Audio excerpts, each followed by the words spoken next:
In a town nestled between rolling hills, there lived a man named Harold, who was known far and wide for his impeccable work ethic. Every morning, he would rise with the sun, determined to make the world a little better with every task he undertook. Harold was a carpenter by trade, crafting furniture that was both sturdy and elegant, admired by all who saw it. His workshop was a modest one, filled with the scent of freshly cut wood and the sound of tools clinking softly as he worked. One day, Harold received an unusual request from the mayor of the town, who wanted a grand chair made entirely of gold. The mayor's intention was to impress visiting dignitaries, but Harold, always one for practicality, suggested something more sustainable and fitting for the town's humble nature. After much deliberation, they settled on a design that combined beauty with function: a chair carved from the finest oak, adorned with intricate patterns that told the story of the town's history.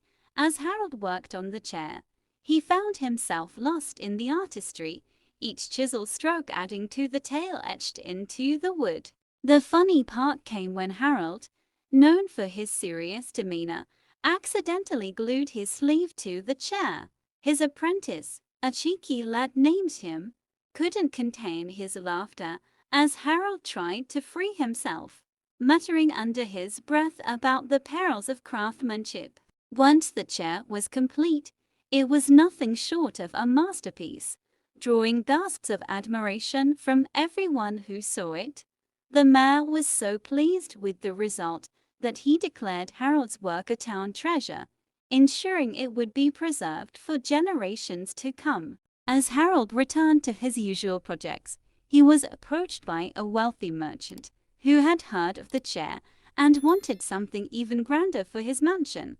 But Harold, ever mindful of the balance between beauty and practicality, politely declined, suggesting instead that the merchant invest in something that would benefit the community.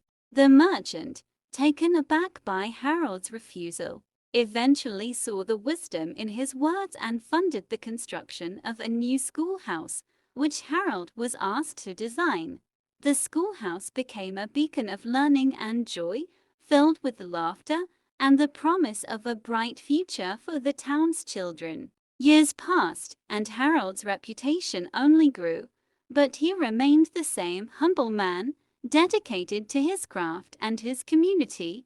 His work was not just about creating beautiful things, but about doing good in the world, one project at a time. One winter, when the town was blanketed in snow and the days were short, Harold took on a personal project: a cradle for his first grandchild.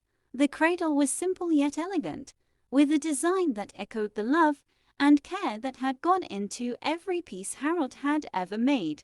When the baby was born, the whole town celebrated, and Harold, holding the tiny bundle in his arms, knew that this was his greatest work of all.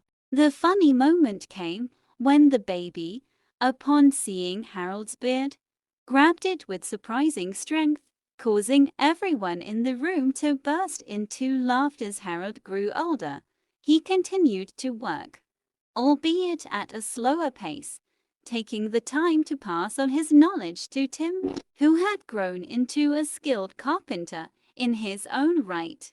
Together, they completed many projects, each one a testament to the beauty of good work and the joy it brings.